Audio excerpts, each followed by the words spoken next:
JP group का नाम हम सबके सामने आया। 2003 का समय था, उत्तर प्रदेश में मायावती की सरकार थी, कॉन्ट्रैक्ट मिला हाईवे बनाने का, जिसको हम जानते हैं जमुना एक्सप्रेसवे। हाईवे बनाने की एवज में सरकार की तरफ से उनको 25,000 एकड़ जमीन मिली, जो उस हाईवे के सराउंडिंग में थी, जहां पर उन्होंने अपने different real estate projects launch किए, जिनको आज हम जेपी ग्रीन्स के नाम से, जेपी विस्टाउन के नाम से, जेपी स्पोर्ट सिटी के नाम से जानते हैं। विस्टाउन वाला प्रोजेक्ट था, उसका जो मॉडल जब वहां पड़ा होता था और जो उनकी सेल्स गैलरी थी, जब हम वहां जाते थे सारी दुनिया वहां पैसा लगा रही थी और ये उम्मीद कर रहे थे कि आने वाले टाइम के अंदर वो जो डिलीवरी मिलेगी तो वो एक आइडियल प्लेस होगा, एक बहुत ही बेहतरीन प्रोजेक्ट होगा जहां पर लोग जाकर रहेंगे। पर उनकी मिसमैनेजमेंट कह सकते हैं, वो इतने प्रोजेक्ट्स को लॉन्च तो करते गए पर बनाने के लिए उन्होंने उस चीज की प्लानिंग नहीं करी। Hello guys, welcome to HCO real estate reality check series, जहां पर हम आपको रियल एस्टेट इंडस्ट्री की कुछ बहुत ही सच्ची पर कड़वी और ज़रूरी कहानियों से रूबरू कराते हैं। गाइस, आज हमारा टॉपिक है जेपी ग्रुप, जो कि एक बहुत ही प्रोमिनेंट बिजनेस एम्पायर हुआ करता था एक टाइम पे। इन्होंने hydro power industry, cement industry, real estate industry, hospitality, education जैसे बहुत से प्रोमिनेंट सेक्टर्स में बहुत की रोल निभाया है। लेकिन आज की डेट में ऐसा क्या हुआ कि जेपी ग्रुप बैंकरप्सी की कगार पे आ गया है?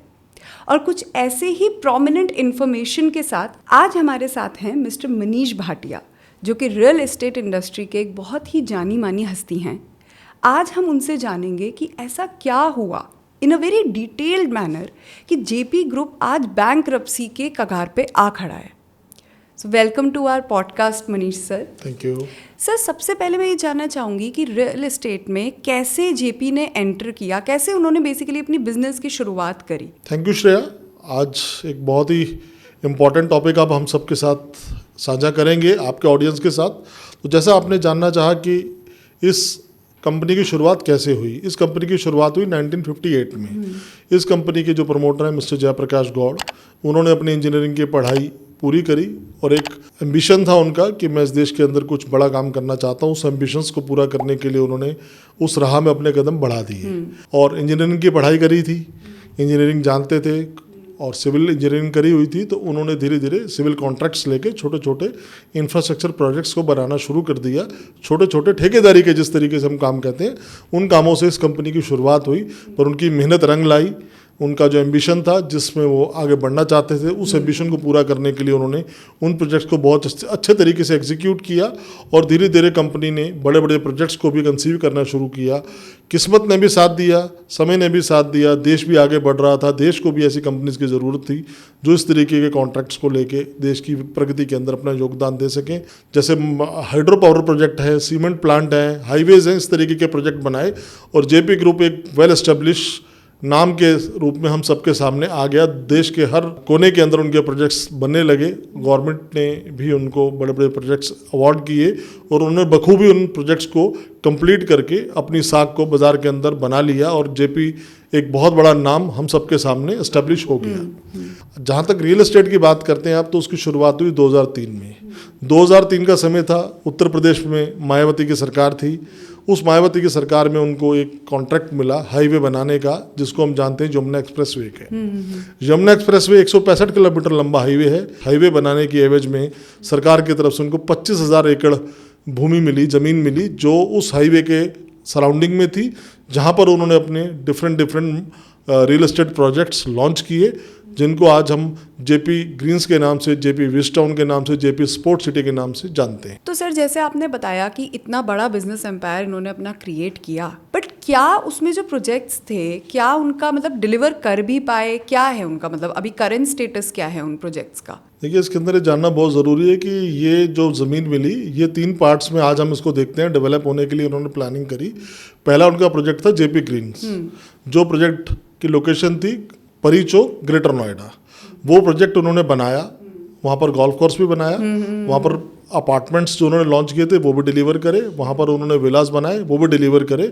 और वो एक हमारे सबके सामने एक मॉडल बन के आया कि एक बिल्डर अगर चाहे तो इस देश के अंदर किस प्रकार से एक शानदार टाउनशिप डेवलप कर सकता है, उसका एक नमूना उन्होंने हम सबके सामने पेश किया, जिसने सभी लोगों के अंदर एक कॉन्फिडेंस, एक विश्वास पैदा किया कि हाँ जेपी ग्रुप अपनी साख के हिसाब से जो कहता है वो करके दिखाता है।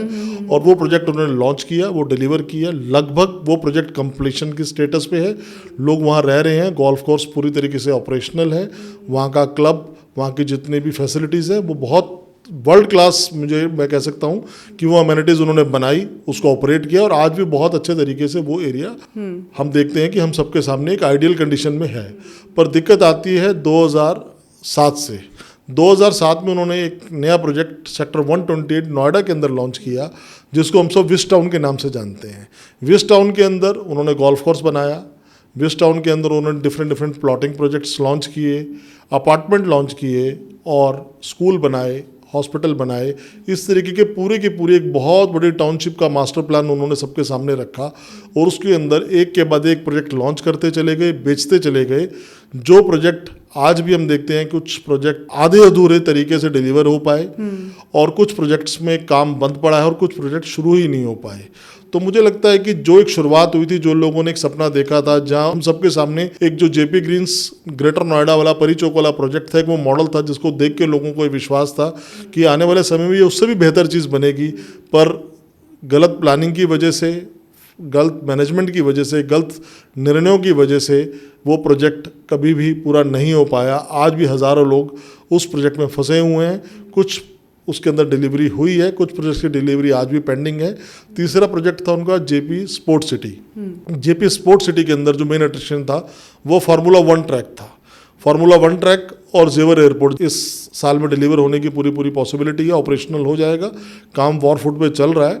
तो ये दो बहुत बड़े फैक्टर थे जिन्होंने वहाँ पर उस टाउनशिप को चार चांद लगा दिए। लोगों को ये लगने लगा कि एयरपोर्ट और फार्मूला 1 ट्रैक एक ऐसी दो अट्रैक्शंस थी जिससे कि अगर उस एरिया के अंदर वो प्रॉपर्टी में इन्वेस्टमेंट करेंगे तो आने वाले समय में ये एक इंटरनेशनल हब बनेगा और उनकी प्रॉपर्टीज़ के दाम जो है मल्टीप्लाई होकर मल्टीपल फैक्टर से उनको पैसा कमाने का एक अपॉर्चुनिटी नज़र आई। लोगों ने वहाँ भी पैसा लगाया, वहाँ पर प्लॉट्स में पैसा लगाया, वहाँ अपार्टमेंट्स में पैसा लगाया। पर बहुत ही दुख के साथ ये बताना पड़ता है कि वहाँ आज की जो कंडीशन है, फार्मूला 1 ट्रैक के ऊपर 2 बार फार्मूला 1 रेस हुई, पर due to some politicals reasons, due to some taxations वो दोबारा नहीं हो पाई। फार्मूला 1 जो ऑर्गेनाइजर्स थे उन्होंने उससे अपने आप को पीछे खींच लिया। आज फार्मूला 1 का ट्रैक तो बन के वहाँ तैयार खड़ा है पर उसके ऊपर कोई भी चीज़ें एक्टिविटी नहीं हो रही हैं। इसी तरीके से वहाँ पर आज एक इंटरनेशनल लेवल का क्रिकेट स्टेडियम बन के तैयार खड़ा है और बहुत सारी स्पोर्ट्स अम्यूनिटीज़ हैं। जो इंफ्रास्ट्रक्चर तो तैयार है पर इनकी गलत प्लानिंग कह सकते हैं, कुछ समय गलत था, कुछ पॉलिटिकली मिसमैनेजमेंट हुआ कि वो प्रोजेक्ट एक बेहतरीन लोकेशन होने के बावजूद भी जो लोगों को एक डिलीवरी चाहिए थी, जिस प्रकार से लोगों की एक चाहत थी कि हमारे को यहाँ पर एक अल्ट्रा मॉडर्न टाउनशिप में रहने का मौका मिलेगा, वो नहीं बन पाई। तो ये दोनों प्रोजेक्ट विश टाउन और जो जेपी स्पोर्ट्स सिटी है, दोनों प्रोजेक्ट्स आज भी आधे अधूरे हैं और जेपी ग्रुप का लगभग दिवाला पिट चुका है, बैंक करप्सी की ओर है। लोगों को नहीं समझ में आ रहा, जो लोग किसी टाइम में प्रॉपर्टी बायर्स थे वो आज उनके क्रेडिटर्स बन चुके हैं और दिवालिया होने की वजह से आज लोग अपनी मेहनत की पूंजी, जो उन्होंने जीवन भर की पूंजी लगाई थी एक सपनों का घर खरीदने में, लोग उसकी आज भी इंतज़ार में बैठे हुए हैं। Yes sir, actually that is a very detailed and a very informative information जो आपने दी है। और यहाँ पे सर मैं एक बात आपको बताना चाहूँगी, काफ़ी साल हो गए हैं, मैं वेडिंग पे गई थी जेपी ग्रीन्स परी चौक के पास ही, और उस टाइम पे मतलब एक थोड़ा सा लगता था ना नोएडा में जाने से कि पता नहीं ग्रेटर नोएडा, वो भी थोड़ा टुवर्ड्स ग्रेटर नोएडा है कि जाएं ना जाएं, मतलब थोड़ा सा सेफ्टी वाले पर्पस से। और बिल्कुल भी एक्सपेक्टेशन नहीं थी कि मतलब इतना अच्छा प्रोजेक्ट डिलीवर कोई मतलब वहाँ पे कर सकते हैं। बट जेपी की जब हमने वहाँ पे प्रॉपर्टी देखी कि रिजॉर्ट, जब हम गए थे वेडिंग के लिए, जेपी ग्रीन्स रिजॉर्ट, बहुत ही बड़ी अलग सी दुनिया उन्होंने अंदर ही बना रखी है, विच इज़ एक्चुअली वंडरफुल। और जैसे कि आपने बोला ना कि बहुत से लोगों को एक्सपेक्टेशंस बढ़ी कि आगे आने वाले टाइम में और भी ज़्यादा अच्छा जेपी डिलीवर करेगा, तो फॉर श्योर मैं भी उनमें से एक थी कि लग रहा था हाँ जेपी के अब जो प्रोजेक्ट्स आएंगे वो बहुत ही ज़्यादा इसी तरीके से मतलब बेंचमार्क सेट करेगा।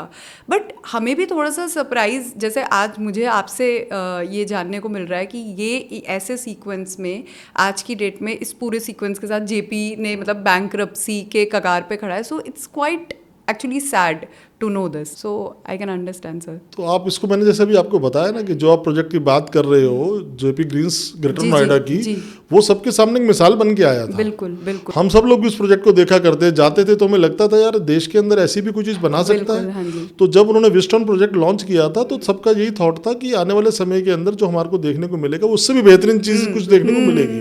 उन्होंने वहाँ गोल्फ कोर्स भी बनाया, गोल्फ कोर्स ऑपरेशनल है, वहाँ उन्होंने स्कूल बनाया, वहाँ उन्होंने हॉस्पिटल बनाया, वहाँ उन्होंने सारी सिविक सर्विसेज तैयार कर दी, बढ़िया सड़कें, चौड़ी सड़कें, ग्रीनरी, लैंडस्केपिंग, अल्टीमेट चौड़ी चौड़ी सड़कें। मतलब महसूस होता है कि आज भी अगर आप वहाँ जाके आप ड्राइव करें तो वो आइडियल कंडीशन है, आइडियल लोकेशन है रहने के लिए। जी, पर क्या करें, लोगों ने जिस घर का सपना समझाया था वो घर तो ना मिल पाया, घर तो मिला नहीं, मिला भी तो आधा अधूरा मिला।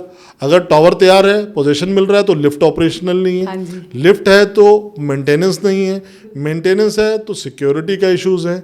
तो इस तरीके के आधे अधूरे प्रोजेक्ट के अंदर मुझे लगता है कोई भी रहना नहीं चाहेगा। और जो सबसे बड़ा नुकसान हुआ वो निवेशकों का हुआ। निवेशकों ने खूब पैसा लगाया ये सोच के, जो एक प्रॉपर्टी में इन्वेस्ट कर सकता था उन्होंने उनकी साख के ऊपर 4-4 प्रोजेक्ट के अंदर पैसा लगाया, 3-3 प्रोजेक्ट्स के अंदर पैसा लगाया, ये सोच के पैसा लगाया कि आने वाले समय के अंदर जब ये प्रोजेक्ट डिलीवर होंगे हाँ जी। तो ये पैसा मल्टीप्लाई होगा, लोग इसको किसी भी दाम पे खरीदने के लिए तैयार हो जाएंगे। क्योंकि सबके सामने जो विस्टर्न वाला प्रोजेक्ट था उसका जो मॉडल जब वहाँ पड़ा होता था और जो उनकी सेल्स गैलरी थी, जब हम वहाँ जाते थे तो सैकड़ों के तादाद में वो लोग खड़े होते थे अपनी फैमिलीज के साथ। सारी दुनिया वहाँ पैसा लगा रही थी, दिल्ली, नोएडा, चंडीगढ़, हरियाणा, गुड़गांवा, सब जगह के लोग उस एरिया के अंदर अपने पैसे को लगा रहे थे और ये उम्मीद कर रहे थे कि आने वाले टाइम के अंदर वो जो डिलीवरी मिलेगी तो वो एक आइडियल प्लेस होगा, एक बहुत ही बेहतरीन प्रोजेक्ट होगा जहाँ पर लोग जाके रहेंगे। पर जो मैं कह सकता हूँ कि उनका लालच कह सकते हैं, उनकी मिसमैनेजमेंट कह सकते हैं, वो इतने प्रोजेक्ट्स को लॉन्च तो करते गए पर बनाने के लिए उन्होंने उस चीज़ की प्लानिंग नहीं करी। उनके पास उस तरीके की फंडिंग नहीं थी, अगर फंडिंग थी भी तो उसका एग्जीक्यूशन नहीं था, अप्रूवल्स नहीं थे। तो मुझे लगता है कि जो एक आम आदमी है वो एक बड़े बिल्डर और जितने रियल एस्टेट के चैनल पार्टनर हैं उनकी जो एक स्टोरी में उसमें फंस के रह गया और अपनी जो खून पसीने की कमाई थी, जो उसने एक सपना संजोया था, वो उसका आज भी अधूरा है। आज का स्टेटस ये है कि आज कानूनी लड़ाई चल रही है, सरकार भी इन्वॉल्व है, कोर्ट भी इन्वॉल्व है और आज की डेट में सरकार ये कोशिश कर रही है कि जो होम बायर्स जो फंसे हुए हैं या तो उनका पैसा वापस मिले किसी तरीके से या उनको घर मिल पाए। तो उसके लिए कुछ ना कुछ सरकार अपने कदम उठा रही है, यमुना अथॉरिटी भी कदम उठा रही है, नोएडा अथॉरिटी भी कदम उठा रही है। पर ये मान के चलना पड़ेगा कि आज हम जिस टाइम की बात कर रहे हैं उसमें और आज में 10 से 15 साल का समय बीत चुका है। 10 से 15 साल के अंदर आप समझ सकते हैं कि एक आदमी की एक बहुत बड़ा जीवन का हिस्सा निकल जाता है। उसके दर्द को भी हमें समझना चाहिए कि आज भी वो अपने घर के इंतज़ार में बैठा हुआ है और आज उसकी सुनवाई कहीं भी नहीं हो पा रही। एज ए इंडिविजुअल की हम बात करें तो उसकी कहीं भी सुनवाई नहीं है। कौन उसको जान रहा है, कौन पहचान रहा है? करोड़ों खरबों रुपए के जो घाटे हैं उसमें अगर उसका 50 लाख, 1 करोड़, 2 करोड़ रुपया फंसा भी है तो उसकी भी कोई जवाबदेही नहीं है आज किसी की भी। तो मुझे लगता है कि अगर सरकार इसके अंदर इनिशिएटिव लेगी, प्राइवेट बिल्डर्स उस ज़मीन के अंदर अपने नए प्रोजेक्ट्स लॉन्च करेंगे, वो प्रोजेक्ट्स कंप्लीट होंगे, तो मुझे लगता है जो लोग फंसे हुए हैं या जो लोग उन प्रोजेक्ट्स के अंदर रहना चाहते हैं उनके सपनों का घर तभी शायद पूरा हो पाएगा। तो इस तरीके की जो कहानियाँ हैं वो हमारे को सोचने में मजबूर कर देती हैं कि इतना बड़ा ग्रुप, इतना बड़ा नाम, इतना बड़ा काम, उसके बावजूद भी अगर वो प्रोजेक्ट डिलीवर नहीं कर पाए तो आम आदमी का पैसा, आम आदमी की पूंजी मुझे लगता है कहीं भी सुरक्षित नहीं है। बिल्कुल। तो सरकार को इस चीज़ का संज्ञान लेना चाहिए, सरकार को इंटरफेरेंस करना चाहिए कि कोई भी प्रोजेक्ट लॉन्च होते हैं, कोई भी चीज़ें इस तरीके की दोबारा ना हो, लोगों के साथ धोखाधड़ी ना हो, लोगों के सपने चूर ना हो। तो मुझे लगता है कि हमारे और आपके इस जो एपिसोड को बनाने का कोई रेलेवेंस है, कोई मतलब है, इस चीज़ के बारे में काफ़ी हद तक मैं आपको बता पाया। जी बिल्कुल सर, बिल्कुल, थैंक यू सो मच। आपने इतनी अच्छी इन्फॉर्मेशन दी है। एंड सर इस चीज़ से ना मुझे मतलब एक चीज़ समझ आती है कि जैसे transparency, management, proper management, financial management, मतलब हर तरीके से कितना इम्पॉर्टेंट है मतलब एक बिल्डर की तरफ से। बिकॉज लोगों का इतना मतलब खून पसीने की कमाई होती है, लोग इन्वेस्ट करते हैं उसमें, कितने सालों हो जाते हैं उनको, मतलब एंड देन ये हो जाता है। तो मतलब आई कांट इवन इमेजिन कि मतलब कैसा उन लोगों को लगता होगा। सो इट्स वेरी इंपॉर्टेंट कि ये सारे स्टेप्स उठाए जाएं जितने भी आपने बताए हैं, whether it is government, whether it is private builders, मतलब सबकी तरफ से, ताकि जो आम आदमी उनका भरोसा ना टूटे उनकी क्रेडिबिलिटी बढ़े। ये ना हो कि एक बार क्रेडिबिलिटी बढ़ गई, लोगों ने इन्वेस्ट करना और फिर एकदम से उसी चीज़ के लिए क्रेडिबिलिटी डाउन हो गई। सो बहुत प्रॉब्लम में फंस जाता है आम आदमी। तो सर अच्छा, एक क्वेश्चन है मेरा आपके लिए। जैसे आपने प्रेजेंट स्टेटस तो बता दिया कि यहाँ पे क्या चल रहा है, बट अब फ्यूचर का क्या? जिन लोगों की मतलब पैसे फंसे हुए हैं उनका क्या, उन लोगों का कैसे होगा, अब क्या होगा एग्जैक्टली, क्या स्टेप्स लिए जाएंगे उनको इस प्रॉब्लम से निकालने के लिए? क्या डेवलपमेंट होगी इस एरिया में, क्या डेवलपमेंट रहेगी? देखो, जब कोई भी चीज़ बुरी होती है तो बुरे तो बहुत सारे उसके अंदर चीज़ें हुई हैं लोगों के साथ, पर कुछ चीज़ें उसके पॉजिटिव इम्पैक्ट या पॉजिटिव एस्पेक्ट भी होते हैं। तो मुझे लगता है कि उसका जो एक सबसे बड़ा पॉजिटिव एस्पेक्ट ये है कि जिन भी लोगों ने 10, 12, 15 साल पहले वहाँ पर इन्वेस्टमेंट करी थी और जो उस समय प्रॉपर्टी के प्राइस थे, आज जो प्रॉपर्टी के प्राइस हैं ऑलमोस्ट 10 टाइम्स हो चुके हैं। और अगर वो उस प्रॉपर्टी को आज भी होल्ड कर रहे हैं और जिस प्रकार से सेंट्रल गवर्नमेंट, कोर्ट और यूपी की गवर्नमेंट और अथॉरिटीज़ मिल के इनिशिएटिव ले रही हैं, तो मुझे लगता है आने वाले 3, 4, 5 साल के अंदर 100% ये प्रोजेक्ट डिलीवर होंगे, वहाँ पर काम शुरू होने वाला है। तो उसका बेनिफिट जो लोग इतने टाइम से अपनी पूंजी लगा के वेट कर रहे थे उनको ज़रूर मिलेगा। मैं सभी ऑडियंस को या सभी व्यूअर्स को ये एडवाइस देना चाहूँगा कि अगर आपने वहाँ पैसा लगाया हुआ है और आपने इतने साल अगर इंतज़ार कर ली है तो थोड़ी सी इंतज़ार और करें। जेवर का एयरपोर्ट अप्रैल में स्टार्ट होने की पूरी पॉसिबिलिटी है। एक्सप्रेसवे हम जानते ही हैं कि ऑपरेशनल है और फार्मूला 1 ट्रैक के अंदर भी अलग अलग इवेंट्स हो रहे हैं। तो इस तरीके से वहाँ की जो डेवलपमेंट है, गवर्नमेंट भी वहाँ पर बहुत सारे प्रोजेक्ट्स लेके आ रही है, मेगा टाउनशिप्स लेके आ रही है। जमुना एक्सप्रेसवे के ऊपर बहुत सारी आईटीज कंपनी अपने आईटी पार्क लेके आ रही हैं। तो आने वाले टाइम के अंदर वहाँ पर एक रेजिडेंशियल प्रोजेक्ट्स के लिए बहुत अच्छी डिमांड जनरेट होगी और जिन लोगों ने 5, 7, 10 साल 15 साल पहले पैसा लगाया था उनकी जो बाइंग है बहुत ही नॉमिनल, मैं कहूँगा आज की रेट में अगर हम देखें तो उस प्राइस में कुछ भी नहीं मिलता। थोड़ा सा अगर वेट कर पाएँ, अगर पेशेंस रख पाएँ, तो मुझे लगता है कि उनके पास उनकी जो रिटर्न है काफ़ी हद तक कंपनसेशन मैं कह सकता हूँ उनको मिलेगा उनके इन्वेस्टमेंट का।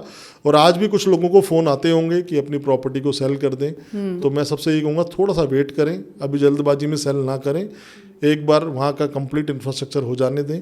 तो उनको कहीं ना कहीं इस चीज़ का जो रिग्रेट है, वो एक पॉजिटिव एस्पेक्ट है कि वो उनकी इतनी साल की जो इंतज़ार है या जो दर्द है उसको कहीं ना कहीं मैं समझता हूँ थोड़ी बहुत राहत मिलेगी। तो थोड़ा सा वेट मुझे लगता है अब करना चाहिए। सही समय आ गया है यमुना एक्सप्रेस वे पे भी, और विश टाउन तो अपने आप में एक पता ही नहीं लगता कि वो दिल्ली कब ख़त्म हो गई और नोएडा कैसे शुरू हो गया। तो उसकी तो लोकेशन ही बड़ी स्ट्रेटेजिक लोकेशन है।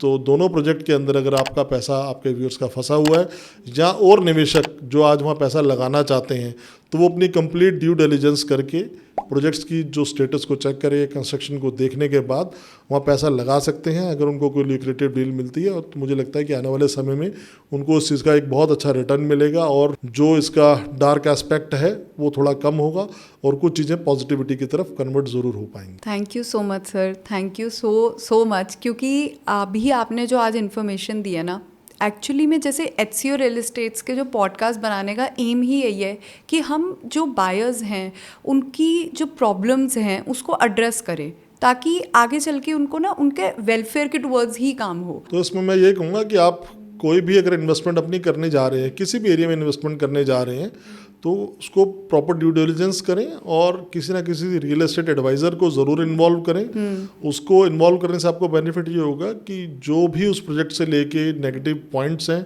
वो आपके साथ शेयर करेगा, आप उनको भी रिव्यू कर सकते हैं और मे बी वो आपको उससे बेटर कोई ऑप्शन सजेस्ट करके आपके इन्वेस्टमेंट को बेहतर तरीके से करवा सकता है। और मुझे लगता है कि जिस तरीके से हम ये अपने एपिसोड्स या सीरीज़ को लेके आ रहे हैं, तो लोगों के पेन पॉइंट्स, लोगों की जो तकलीफ़ें हैं उनको भी हम उजागर करना चाहते हैं, लोगों को आगाह भी करना चाहते हैं, लोगों को गाइड भी करना चाहते हैं। तो हमें लगता है कि तभी हमारा इस पॉडकास्ट को बनाने का कोई औचित्य है या कोई कारण रहेगा। तो उम्मीद करता हूँ कि सबको ये पॉडकास्ट में कुछ ना कुछ अपने मतलब की जानकारी ज़रूर मिली होगी और इसी तरीके के पॉडकास्ट को हम फ्यूचर में भी आप चाहेंगे कि आप अपने ऑडियंस के साथ और लेके आएँ। Thank you sir, thank you. And viewers जो भी हमें देख रहे हैं, आपको मुझे और कुछ कहने की ज़रूरत नहीं है बिकॉज मनीष सर ने खुद ही इतने बेहतरीन तरीके से सब कुछ एक्सप्लेन किया है कि मतलब आपको, आई एम डैम श्योर, जितने भी लोग इस प्रॉब्लम में अभी करंटली फंसे हुए हैं उनको एक होप मिली होगी, एक पॉजिटिविटी मिली होगी कि उनके साथ कुछ ना कुछ अच्छा होगा। सो इतना होपलेस होने की ज़रूरत नहीं है। कुछ अगर जैसे सर ने कहा कि जैसे कुछ गलत होता है तो कुछ अच्छा भी होता है। सो गाइज ऐसे ही और वीडियोस के साथ मैं आती रहूँगी जिसमें मैं बहुत ऑथेंटिक इन्फॉर्मेशन लेके आऊँगी आप सभी के लिए। सो गाइज़ हमारे चैनल को सब्सक्राइब कीजिए, इस वीडियो को लाइक कीजिए। इवन आप कमेंट्स में अगर कोई भी आपके इश्यूज़ हैं आप वो पूछ सकते हैं। आप कमेंट्स करिए, अपने जितने और को आपको लगता है किसी को आपके रिलेटिव्स आपके फ्रेंड्स में ज़रूरत है जानने की, अवेयर होने की, उनके साथ शेयर भी कीजिए और बेल आइकन को प्रेस कीजिए। Thank you.